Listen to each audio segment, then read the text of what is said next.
Hello. Hey, Gaelynn, how are you? Good. How are you? Good. It's so nice to see you. Yeah, it's nice to see all of you. Thanks Oh, for having me for this event. yeah.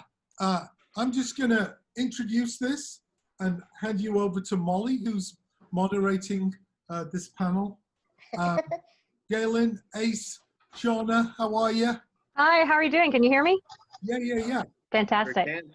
Great to meet everybody. Shawna, Gaelynn, my Yeah, pleasure. ditto. Sweet. I love your keep calm and holler back. Oh, that's cool. I just saw that. That's So awesome. this panel is DIY HR.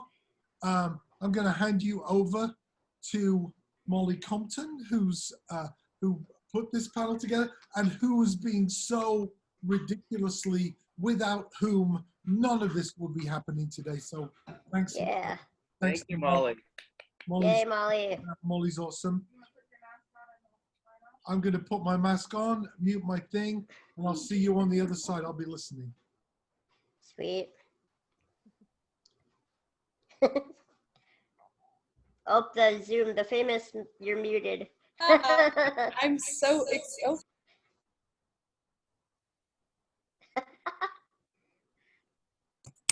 I am so excited that this is happening. Do you guys want to, I want this to be kind of more like a round table sort of thing. So if you guys want to just introduce yourselves and kind of what you do and what you focus on, that'd be great. Yeah, Shawna, do you want to go first or Ace? Let's go alphabetical. All right. Okay. So thanks everyone for having me here. My name is Ace Piva. I am a founding partner of a Canadian nonprofit organization called Over the Bridge. Our goal is to empower music and show makers to help them reclaim their lives from addiction and mental health. We run a bunch of peer support programs. So if you're a music industry person, we have a Facebook group with nearly 1,200 music industry people there. So, we're here to listen for you.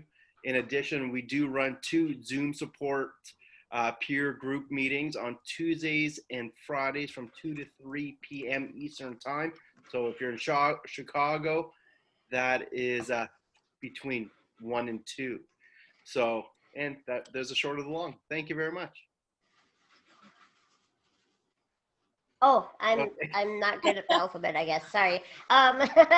My name is Gaelynn Lee, and I am a musician, a violinist, songwriter. You saw one of my songs just now, and I am also a disability rights advocate. So I do a lot of public speaking and hands-on, trying to make the music industry more accessible, all the way from education all the way up to, if you're a professional musician, how accessible is the music world for you. And then obviously with COVID, trying to think about how we can still make music accessible in the digital age, which is not necessarily hard to do, but not something that we talk about enough, where just trying to make the world more accessible in general for all artists. So that is me.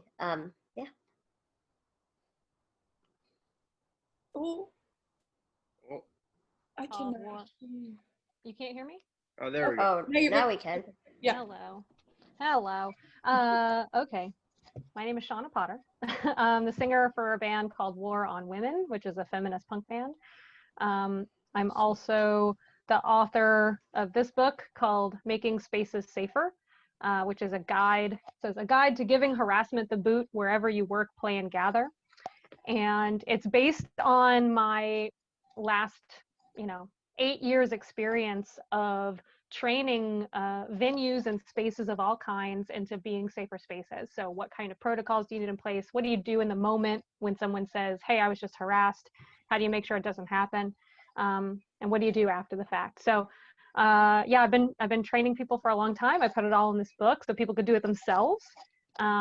Speaking of DIY, so hopefully you all snag a copy from AK Press so that you can move forward. It's in the chat. And yeah, links in the chat. Thank you very much. Appreciate it. That's it. Love it. I am so happy to have you all here. Before we get started, I just wanted to make a note that this is my very first panel that I've ever like curated myself and moderating myself, so I'm very nervous. But I'm so happy to have you all here. And the song that we listened to right before we started this panel was one that I really love by Gaelynn called "I Wait." And so, and there's a line in there, and it's like when they talk about progress, you know, take a look at who is not at the table. And I just want to acknowledge that this is a very white group right now. And I recognize this, and I want us to all keep that in mind, that none of these things are complete without the anti-racist lens that we are all really needing to embrace. And so I want to point you to Ad's panel if you weren't here before. That is essential watching for me. He was talking about mentorship and all that jazz. So let's get started. So DIY is kind of like my little brainchild of, you know, how do we make sure that we're running our businesses more ethically and just treating each other better. So I don't know if you guys have any thoughts on that to begin with, or if you just want to talk about like your specific areas that you've been working in the past few years, or yeah, take it away. Well, I guess, you know, I have really tried, and it's not easy. You're always kind of reimagining what your own career looks like and then how that interacts with other people too. But I think it's really important to try to take the values that you hold in your personal life out into the real world. And we probably all agree on this. I would be surprised if any of you are like, no, I screw people over in my professional life and not in my personal life. But on the other hand, like it's my personal life too, don't worry. Oh, okay, you just do it all the time. Okay, yeah. Good. So but it is easier said than done. Like sometimes it means like really stopping to think like what is the like unintended consequences if I do this way or that way, even down to like, do you cellophane wrap your CDs for environmental things, like little things that, so just trying to bring your whole set of values to everything you do, I think is really important, which is why, I mean, for me, anti-racism and accessibility should be going together, not like two totally separate things, because the whole idea is to make music more welcoming, and feminism too. I mean, like just making the music industry not another way that we oppress each other or not listen to each other about oppression and try to fix it, you know? So yeah, that's kind of a ranty answer. Does that make sense though? Yeah, no, I think it's really interesting because you have a rule now that you will not play places that are not accessible. Yes. Or if you do, you play on the floor. Yeah. And that kind of that goes into like making sure it's accessible for your fans as well, right? Yeah. So I mean, if I was gonna extrapolate what I said, like in specific to my own career, I think that yeah, if I say I believe that all people are valuable, but I hold shows at places that people can't get in, then like how honest am I being about how much I value the differing kinds of fans? I mean, just as I would hope people don't play at venues where the owner is like blatantly racist, right? Like, or homophobic or whatever. Like, you want to play in spaces that make people feel safe to come into. And I think accessibility somehow has gotten left out of that discussion for a pretty long time. And now we have to start bringing it in as like if we really value diversity, that has to mean that where we're playing is accessible. So my rule for myself is people have to be able to get in the door, they have to be able to use the bathroom, and they have to be able to see the stage. That doesn't always mean the venue is 100% ADA compliant, which I know sounds weird, but in reality, there are some places where you can meet those three things, but maybe the full building isn't ADA compliant. I end up playing a lot of weird spaces like churches and conference centers and like yoga studios, because those oftentimes I would prioritize accessibility over traditional venues, because that is the most important thing. And then what Molly was saying is, you know, the stage, I'm willing to be somewhat flexible on whether or not they have a ramp to the stage, in that I will play on the floor and I'll still play at the venue if my guests can get around. You know, if they can get around, I'll play in the venue, but I won't let people lift my wheelchair up because I think that prolongs this whole phase where people don't actually have to take action to have artists on their stage. And my big thing is I really want other artists who are not disabled to start having these standards for themselves. Because again, if we value diversity and inclusion, that is only lip service if you're still playing at venues that aren't accessible, which is kind of a hard line to toe because it does make it harder to find venues. But if we all started doing it now, you know, venues would have to start adjusting for that reality. I'm sorry, has that changed at all since you're streaming mostly now? Like, are you like making sure that there's like closed captioning is like that more important and stuff like that? Or, Yeah, and like, so that's the thing is, when I first started doing these streams, I didn't have closed captioning, but it felt crappy. I was like, you know, why would I have all these guidelines for myself at real venues and then suddenly just drop off the face of the earth? So I did start in August, and now all the way till now and continuing into the future, I do have live captioning at all my shows. And it's expensive. Like, there is some problems in America where the Americans with Disabilities Act was put into law. We have these softwares, but it's an unfunded mandate. So like, I am paying for that out of pocket right now. I'm applying for grants to cover the captioning, and I'll see if I get some of those. I'll know in December, I think. And so it's not like it's free, but there are crazy and like creative ways to get around it. Like Google Meets has automatic captioning. So if you're doing a podcast without singing, you can probably stream it from OBS, your Google Meet meeting, put on the captioning, stream that over to OBS, and then at least you'd have automatic captions for the talking. There are some ways where if you can't afford it, it doesn't mean you shouldn't try to find a way to still provide that access, you know? But yeah, captioning is important to me because it's not just for deaf people, although it obviously is, but it's also for people with hearing loss and older people and people who don't speak English as their first language, and also people with some neurodiversity issues do better with being able to read the words. And so I think it's important to be not leaving people out with captioning, if you can at all figure out how to do it, even if it means like you post the show later and you caption it first yourself, which you can do that too. I think captioning is a huge deal, personally. There's my good friend Katrina from Portland just dropped a link in the chat for halfaccess.org, which apparently is a great resource to find the catalog accessibility of venues. So check that out. I wonder if she only sent it to you. I don't see it. It's to all panelists and attendees, but Oh, maybe my computer's just bad. Oh yeah, there it is. Yep, I see it. Cool. No. Shawna, Ace, go for it, Shawna. Yeah, go. Well, I was going to say, I have a kind of a philosophy about this idea that I sum up in my book, which is, I think, an easier way to think of it so it doesn't seem so overwhelming to make your space inclusive. You just got to think about how if you anticipate that different groups of people with different needs are going to show up, then you're showing them that they're welcome. That's the only way everyone's going to know, is when you already have things in place that acknowledge different marginalized groups have different lived experiences, different things they got to deal with, and different needs. What do you think is like, oh, I'm sorry, go ahead. No, that's like it. What do you think is like the best way to show that? Is it just like, you know, making sure that that's part of like your mission statements and stuff, or like it's you got to talk the talk and walk the walk, right? To use ableist language, right? Yeah. To use some straight up ableist language.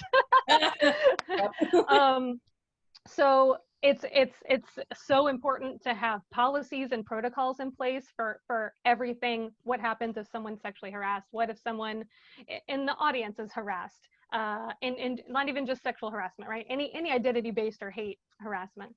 Have those policies and protocols, have those internal policies if it's a employee or volunteer or whatever, but also put the posters up, make sure everybody knows, put it on your website, post about it on social media, like make it really clear and obvious in advance. But then you have to like practice and know what to do and how to say it when it actually happens, so you're not fumbling too much when these things inevitably occur. But I think no one's going to get it perfect right out the gate, and it's not about that. It's about continuing to listen and be open to constant little improvements to make your space even more inclusive. And everything you do, just tell people so that they know they can show up and take advantage of a space that knows they exist, you know? The Like, practice. Yeah. Sorry, go ahead, Gail. like for my shows, when I started out in captions, every poster that I make for it says live streamed with captions, and it's just on the poster. Same thing on like my calendar. If I always try, and again, it's a learning curve for the people who are marginalized too. It's not like suddenly I'm like the guru and I do everything correct. Like for a while, I forgot to put wheelchair accessible venue on all my calendar like posts, and so I really try to remember to do that. Or visual descriptions, which by the way, we forgot to do that. Like, I'm a Caucasian woman with brown hair pulled up. I'm wearing a green dress and a blue flower in my hair, and I'm facing my tiny apartment, my bed, and my bunny just ran by on the floor. So like trying to remember that stuff, it doesn't mean that you automatically get it correct every time. You just got to keep working at it. And that's part of why, if it's authentically important to you, even when you mess up, you can be like, well, that's not the end of the world. I will just do it next time, you know? Yeah, I think that's been a big theme throughout the sessions today of just like practicing and, you know, just doing it, because then the next time it'll be better. Just for sure. Like, but yeah. Well, hey everybody. Yes. Yeah, I've been enjoying my time listening here, and you know, one thing that I'm picking up here, and one thing that's more important than anything else, is having the guts to self-advocate for yourself. Of course, you know, if someone doesn't have the lived experience that, let's say, Gaelynn has, they wouldn't right off the bat or right out the gate, they wouldn't necessarily know, right? But as each instance comes up, we have to take the responsibilities to take those experiences to enhance our future experiences. For a prime example, one of the early Over the Bridge fundraiser shows, I was doing it at a venue. I had a whole bunch of bands playing, and someone had mentioned that that venue was not wheelchair accessible. But at one point, I know they had ramps in there, right? But I guess over time, the owner had told me that weather had taken its toll on the wooden ramps, because they have to remove them because it's like out on the sidewalk and they can't be there during non-business hours. So once I got word of that, I found that there was an organization in Toronto, which is only 45 minutes away, that if given enough time, they'll come, or sorry, it's your responsibility to get them all the measurements, and they'll make you the ramps proper for your storefronts or venue or anything else. So there are resources out there. So, but without that person mentioning it to me, I wouldn't have known, because it was a little while before my visits, and I didn't know that the ramp had deteriorated. But as soon as I found out, I did what I brought it to the owner's attention. And so now I know every time I put on an event, and if it's not at a venue that I'm aware of, I make sure I ask about that. And all I needed to be told was once, and it wasn't even a tell. It was like, hey, did you know? And I'm like, you know what? I didn't know, right? So first thing is self-advocate. So I want to thank everybody who does. And then, the more you self-advocate, or others self-advocate, then hopefully other people, because we're self-advocating here, people will be able to take away from these conversations and be able to open up their mind a little bit more to be more all-inclusive. I work with an Indigenous DJ, and on all of our riders, we ask to have opening acts be a part of the LGBTQ community, trans, or any, we ask people, we want to bring everybody just like in. providing the platform. Yeah. Yeah. I feel like that's a big part of it too, like just making sure that the space is there and you're uplifting like those voices. I think that was a big thing that Ad touched on, like just uplifting other people. Yeah, and really, like, I think when my artist puts that in their rider, it's something that gives that promoter something to think about. Whether they do or don't, that at the end of the day, it is kind of their call, but at the same time, we could, like when I advance, I'd be like, hey, did you do your due diligence to get someone,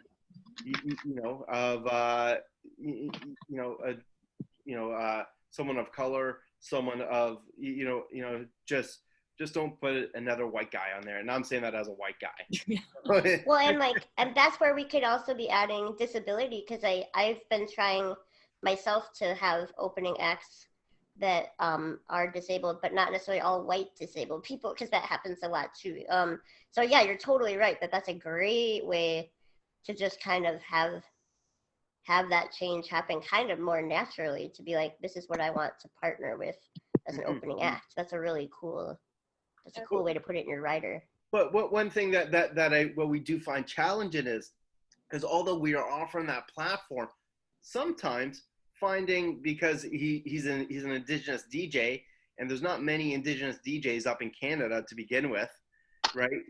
And DJs isn't the highest quality. So to find someone of color and maybe of trans in a small northern community is like, although we're putting the feelers out there, sometimes some communities, people aren't available. So, and that's another tricky part. And maybe when the offer's given to that community, I've been told that when those type of opportunities are offered, they feel weird about it because they've never been necessarily offered those positions before. And sometimes I've been told by a friend of mine who's transgender and a DJ that when she first started going out there and people started including her just because of she's transgender, not necessarily because of her talent, that kind of ticked her off as well. Because do you guys have any thoughts on how to make sure we're being inclusive without it being tokenism? Perfect. Gaelynn? I guess I always feel like the best thing I ever heard about diversity personally, and again, I'm open to learning more, so maybe, this is just where I'm at right now, is that somebody at the State Department once told me that they want the State Department staff that's out in the field in other countries to look like America actually looks. So I don't think that necessarily every artist I work with has to be disabled or a person of color, but if it's 0%, then that's where you get into a problem. So when I try to find disabled artists to open for me, they also have to be good. I'm not, I've gotten some requests from bands that are obviously just starting out, and they're just not, I'm sorry, you know what I mean? There is a difference between, I've played 3 shows and I've played 55 shows, and and my vocals are just starting out, or I'm a seasoned singer, and I'm not gonna just have a disabled artist who's not good open for me, because it wouldn't be fair to them, wouldn't be fair to the audience, and it kind of, that does send that tokenism message of oh, well, at least they're trying, or you know what I mean? They should be playing at open mics, which is where I started. There's other places where people who are just starting out can be doing it, where it's not tokenism, it's them honing in their skills. That's how I feel about it, but I'd be interested to see what you guys think, because that's where I'm at now. Yeah, I actually want to address something in the comments about, getting back to sort of the human resources part of this, right? So I think about it in a couple different ways. So one, we're kind of talking about what we can do as artists. What power do we have? We can put things in our writer. We can control where we play, who we play with. We can request things, right? But that works hand in hand with people in a different kind of authority of actually running spaces, right? We can all only do what's within our power. So the people that actually run spaces, what they need to be doing is, one, having policies in place before incidents occur, which is normally when people call me in, it's after something's already gone down and they need some help. So before harassment occurs, before an incident occurs, get your policies in place and practice. And then also you have to hire people that look like your actual community where you are, right? Your hiring and your curating and your booking has to reflect the community that you are in. And not only does that like automatically kind of change the culture a little bit, right? But it reflects who might actually want to attend. They'll actually see someone that looks like them and know like, oh, okay, maybe this place is okay. But also you're going to, like that, be exposed to artists, musicians, whatever, that you would not have thought to invite into your space before, because how could you if you're just not exposed to all these different kinds of communities? So you need everybody involved. And so while like I totally get that tokenism thing, right? You don't want to be tokenized. We certainly are an affirmative action kind of feminist band. Sometimes they're like, we need a woman. Let's get more women. It's in the name, you know? Not a Yeah. genre. Yeah, exactly. Like I get it. And frankly, I'm happy to take those opening those opening slots. Damn it. I'd play fucking anywhere right now. But it's like a wonderful, like whatever the opposite of vicious is, it's like a wonderful, awesome cycle, right? The more we see people that look like us represented and on stage, the more that those folks in the audience are like, oh, I could do this. And then you have even more people to choose from, like from the talent pool in your community, right? And so it just, everything helps everything else, but everyone has a role to play. And it's awesome if artists, you know, put all this cool stuff in our writer. I think that's great. It makes clubs pay attention, but people that run spaces have to fucking step up and do something. As a consumer, is there any way that we can like push, like, is it just like, don't go to the venues that aren't supporting the things that you want to support? Is it just easy as that? Well, I believe in diverse tactics, right? And so I think that just being like, these places suck, that's totally worthwhile. That's totally valid. But I'm not concerned that there aren't enough people saying this place sucks. There's plenty of people telling you this place sucks, or meh, meh, meh, on Twitter, right? Yeah. So what we need is the folks that might have a little more patience and want to take that extra step to help actually move things forward in a different way. Because again, different tactics are going to resonate with different people in different ways. Some people are going to respond to a smear campaign on Twitter and they're going to change all their policies and they'll get their act together, but not everyone. Some people need someone like me to say, hey, I've heard some complaints about your space for XYZ reasons. There's actually this stupid little book that can help you deal with it. Or, you know, what you should do is you should hire this person, or, you know, give suggestions. And so it can even like flyers for like what to do if you see someone harassed. Yeah, it can even be as simple as calling ahead and saying, hey, I want to come to the show tonight. What's y'all safe for space policy? And when they go, then you're like, oh, you don't have one? Like, you can assume the best intentions and kind of play dumb to your advantage, you know, and just be like, oh, well, I mean, everyone should have one. Why don't you guys have one? And the more that you just challenge them in different ways, the more likely they are to actually get something done. And I totally agree. Totally. But then there does need to be consequences. Like that's where the not smear campaigns, but the stopping going does actually matter, because there are so many places that are like, oh yeah, we need to get a ramp. Next time we'll have one. And then I go back and they're like, well, last time we just lifted you on stage. And it's like, no. Like there actually has to be like a line at some point. And that comes down from everywhere. You're right. It's not just artists. It's audience members. It's booking agents. It's everyone needs to get on the same page, right? About absolutely. And yeah, accountability means that when someone messes up, we can give them a chance to do better. And then if they do, then great. That's awesome. And if they don't, then we say, okay, here's some consequences. And that's going to be different for every situation. Yeah. Yep. The accountability word, I love that word. I was reviewing my well-loved copy of Making Spaces Safer is upstairs, and I was reviewing last night, and I was looking at the section of you talking about what justice looks like. Can you like pull like what are your like top 3 things from that, like that you want people to know, like what it looks like? Because I personally, I think, like I personally am for like police abolition and prison abolition, and justice is very carceral right now. So like, I don't know if anyone has any thoughts on that. Just as a side note. Yes, Shawna. And then I have a great question for you, Ace, after this. Okay, yeah, let's not ignore Ace here. I'm sorry. No, I'm listening. Hey. Yeah. Can you tell I don't see many people in my Yeah, everyday life? I'm just so like, oh my God, glad. I'm talking out loud. Yeah, well, actually, that's kind of the point in what I do with safer spaces is the idea that communities of all kinds of sizes, sometimes it's just this one little punk club we go to, right? But our communities of any size, we can do this ourselves.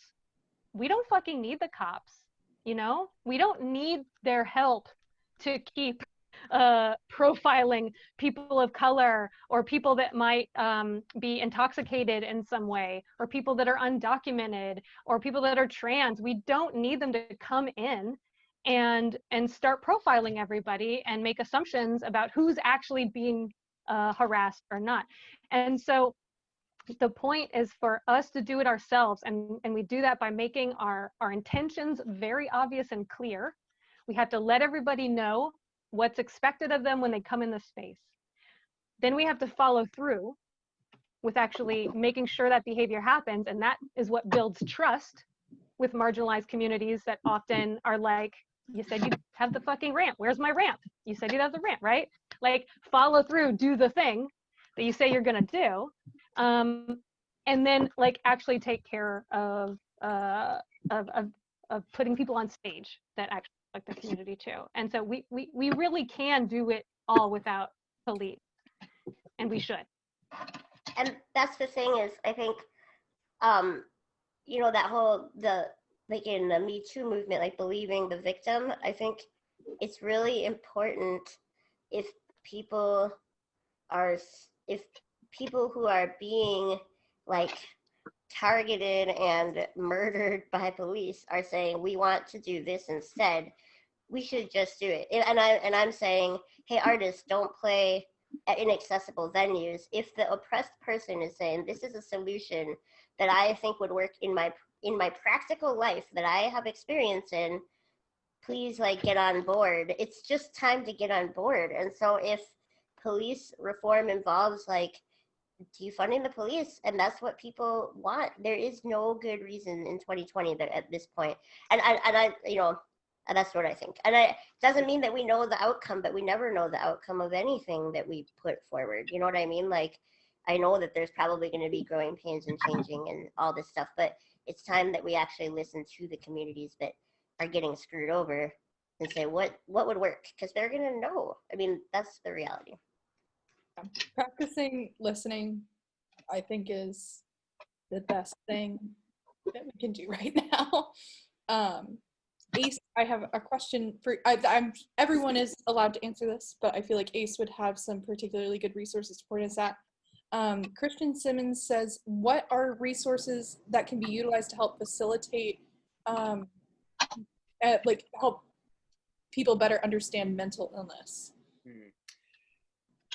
But that is, it sounds like an easy answer, but it isn't, because it all comes down to individuals and their willingness to pick up the information that people are laying out. There are a lot of resources out there.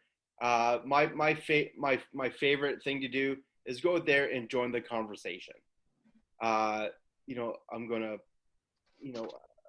gonna advertise for Over the Bridge here, but Over the Bridge has a peer support group that I had mentioned earlier, where our goal is to normalize hard to talk about conversations. But it's up to us individually to get involved in it. We can't just sit on the sidelines and watch other people have that conversation. In addition to the Over the Bridge peer support group, you know, I personally involved in other Facebook groups that talk about mental health, so I can get that information and bring it back to the people that I'm in connection with. You know, there's local resources. I'm not too sure where you are at, but a quick Google will help you find what's available in your community. Get involved in conversations like this. Helps helps educate us, and it's a resource. So you're already in the right place. First by just starting off with the conversation, and take back the information that you learned from this event and others, and bring it back to your family and friends, and try to normalize those conversations. And that's the best place to start. In Shawna's book. So, but yeah, the best resource is yourself, and get involved in the conversation and normalize it for yourself, because before you can make this conversation normalized for someone else, it needs to be normal for you. So let's do our little part, and control the people that you can control, which is just yourself. So yeah. Love it. We have another question, and then we'll just be wrapping up our time here. Thank you guys so much for being here. I am overwhelmed, overjoyed. I'm so glad that you guys are getting to share this knowledge. I just want to also reiterate that this is not a complete conversation without looking at artists of color, activists of color.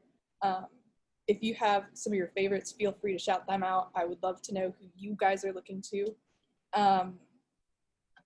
We have one question here in the Q&A. How, during these unprecedented times, do you create more exposure for your platform? This is coming from a biracial woman in Colorado. Put yourself out there. Just do it. Yeah, pretty much. There's no easy way. You go out there, you fall on your face. I heard a quote a long time ago, and it's really pushed me, and it's become comfortable being uncomfortable. Because during those moments of uncomfortable, we grow, we learn, we push ourselves. And the only way to get your platform out there is, once again, you're in the right place. You're getting involved in your community. And I'm not too sure what platform you're trying to put out there, but whatever it is, wake up, eat it, drink it, breathe it, do everything you can, follow your passion, and as Nike says, just do it. Yeah. You guys have any other words of advice? Shawna, Gaelynn? I mean, you can't play music in the hopes of making money or being famous, because if you do, like, you're going to be very sad the rest of your life. And so you got to want to play. You got to not be able to do anything else. You know what I mean? And like, the second I let go, like fully in my bones, let go of the hope, the idea, the dream, MTV Awards, whatever, I'm old, MTV Awards, that's when I finally was putting forth like my most authentic stuff. And that's when people started feeling me, that's when my shit started resonating with people. And it wasn't until then. And you can't control that. You can't decide to do that. And so do it because you love it, because it's fucking hard. And maybe some people like it, maybe they don't, maybe maybe we never get to hear from you, but you can still be proud of what you put out there and what you've done, Hey, quick question, Shawna. You had mentioned there, it's like let go of those. It's not let go of those big aspirations. I know that's not what you're trying to say there, but you do need to get off those hangups. That if you don't win an MTV award, your career wasn't worth nothing. How do we let go of that? Oh, yeah. Sorry. This is something I thought a ton about, because I think every time your music resonates with just one person, that is actually as valuable as if it resonates with 7,000 people at a stadium show. And if we realize that is the point of music, is to like provide us with joy and other people with some sort of like understanding or peace or whatever that word is, maybe not peace in all genres, but like something that like connects them to feeling alive, that is all that music is about. And everything else that we do is basically just like the commercialization of music. The one thing I would say though is I do think it's important.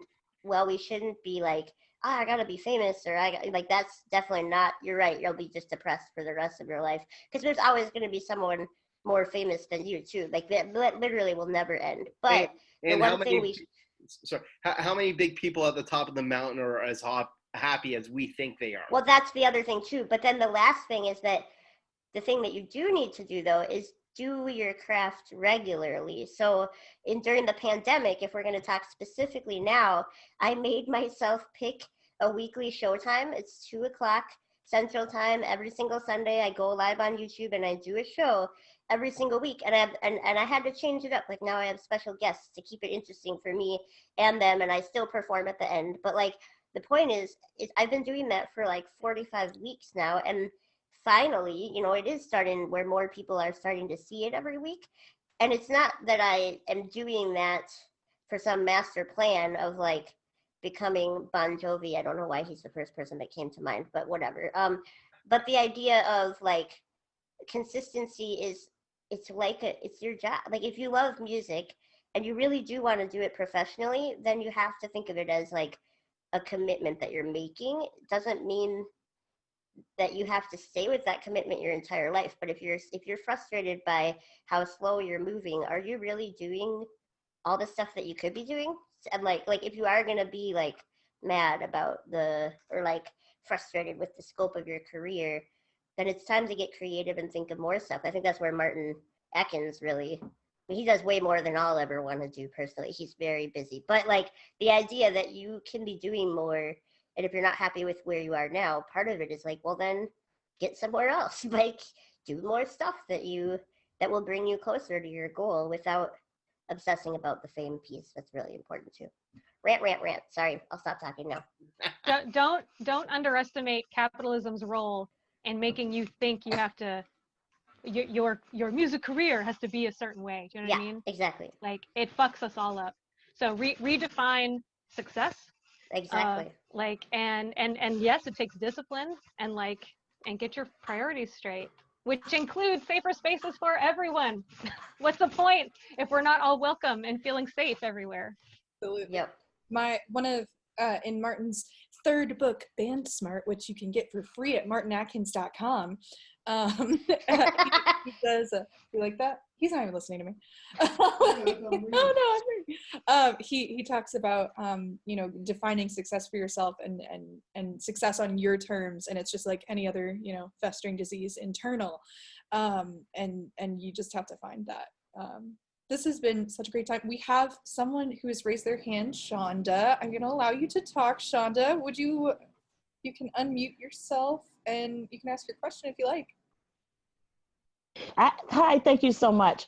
I wasn't sure if you were going to actually get to me, so I actually also typed my question in. Oh, great. I'm assisting Miriam McQueen, who is biracial, out of Colorado, and the young lady that just spoke a few minutes ago tapped into what she's doing now. She's been allowed to perform weekly from Colorado via StreamYard and try to get her craft of singing out there. She is really, she sings all genres, but she really is about women empowerment and the movement. And at this time with COVID and things being so restrictive, she just wanted to tap in and network and get some of these hardcore questions answered from people like you all who've been in this industry actively working. Cool. Yeah. Well, so we thank you for that. We thank you for that because we're seeing that it's really open. I had this conversation yesterday. I said sometimes it seems as though it's really open to Caucasian women, but because she is Black and white, sometimes she's not received.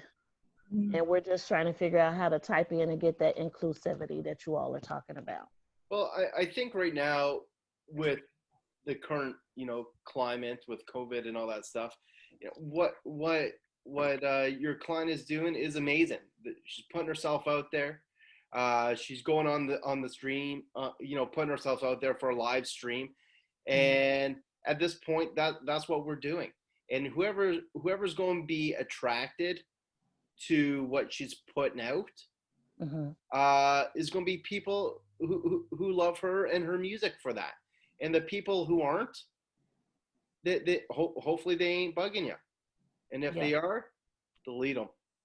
But the other thing is, if you have some time, it might be cool to Google some of the venues where you see other Black artists performing, or multiracial, or whatever you want to, like, however she wants to define herself. But because a lot of places are doing live stream concerts now, and she could be saying, hey, I'd like to play on your Facebook page. Is that something that I could do? And like get herself out there the same way that you would book a regular venue. A lot of venues are sponsoring shows online. And so look for those venues where Black artists are doing well. Lachi is someone I would recommend looking up, Lachi. She's a Black, like kind of R&B soul. She does a lot of different genres. She's got an amazing voice, but she's blind as well. And so she is using her platform for disability advocacy too, in a different way than me, because we have different experiences, obviously.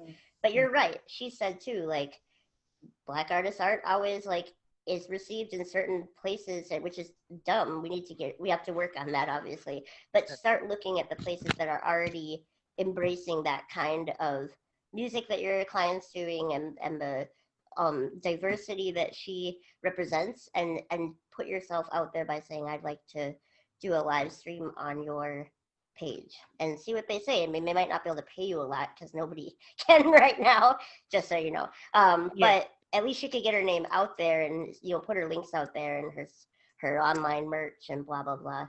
That's what I'd recommend, I guess, if I had to think about it. Thank you so much. Yeah. Thank you all so much. I appreciate that. Love it.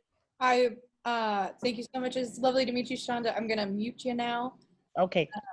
But good luck, and we'll follow all of these great people: Ace Piva, Over the Bridge, Gaelynn Lee, Shawna Potter with War on Women and Making Spaces Safer. We are wrapping up our time here. So in these last couple of minutes, I was wondering, I think a big thing for me has been making sure that I am following the kinds of people that I want to, collaborate with and help and uplift. And so if you guys want to give like a top 2 or 3 people that you guys are following right now, that you like love what they're doing, and they're doing the good work, I would love that. I'm following Martin a lot right now. Aren't we all? Yeah. So all my time spent on Martin, or this week, Indie Week has been fantastic. As far as where I get my music from, NPR and Tiny Desk Music. I've been listening to that for a long time. Gaelynn, that performance was amazing. It made me cry, and I'm a hard dude to cry. So thank you for that. Gaelynn's just dropped a couple of links in the chat. I'm very, very happy about that. Rooted in Rights and the Disability Visibility Project. And Attitude is Everything. What's Attitude is Everything? Well, so these are 3 of the places I'd recommend checking out. Attitude is Everything is a group out of the UK that works on DIY accessibility. So it's not going to apply in the same way in the US, where this is for a venue to become ADA compliant. That's not what I'm talking about. I'm talking about artists or booking agents taking matters into their own hand and doing what they can to become accessible. They have a really great guide called the DIY Music Guide that you can download a PDF. I would recommend everybody go do that. It's free, and it gives you a lot of suggestions on how to increase the accessibility of your shows and safe spaces. It's all one, ultimately all one thing. And then Rooted in Rights is a group out of Washington State they make really great small videos that explain some of these issues of disability that aren't discussed as much in public. And then Disability Visibility is awesome, because this is like a blog podcast where she interviews different disability advocates, but she herself is a queer Asian woman, and so she really strives to have a super diverse group, not just with different kinds of disabilities, but different represented experiences. So like those three are the ones that I always recommend, and so yeah, check them out. Shawna, do you have any that you'd like to shout out?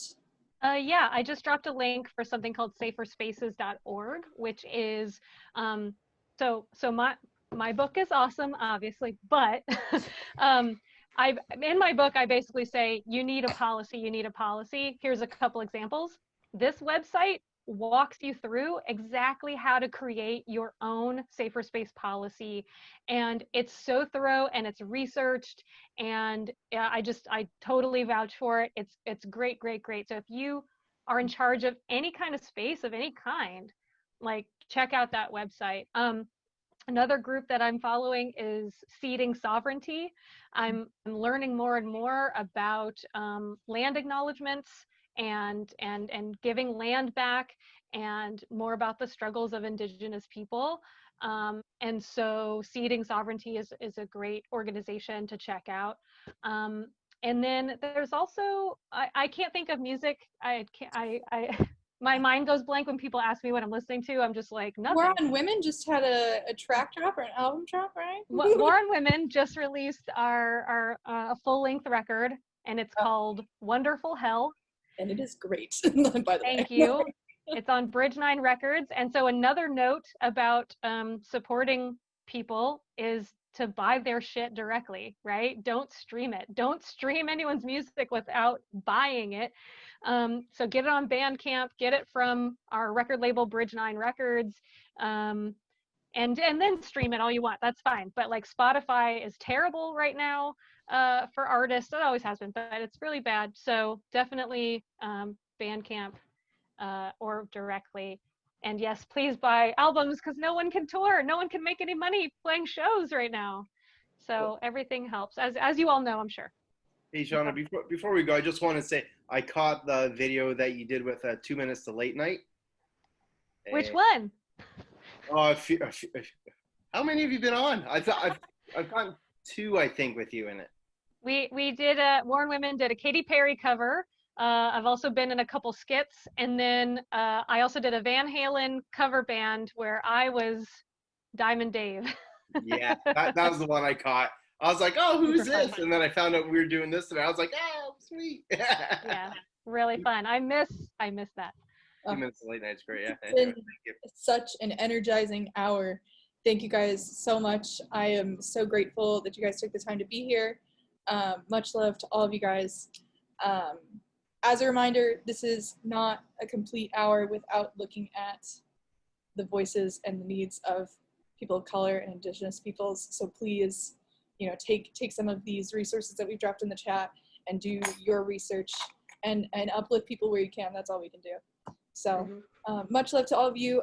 We have Greg Sparrow and Trey Elder coming up. We have Michael Anthony Alago coming up and Wendy Day. Very exciting. So we'll say goodbye to Ace and Gaelynn and Shawna. And we'll see you guys soon. Molly, you rule. Love you guys. Oh, you Bye. give Merlin a pat for me. Oh my God. See you soon. Thank you. Goodbye. Thank you so much. Bye.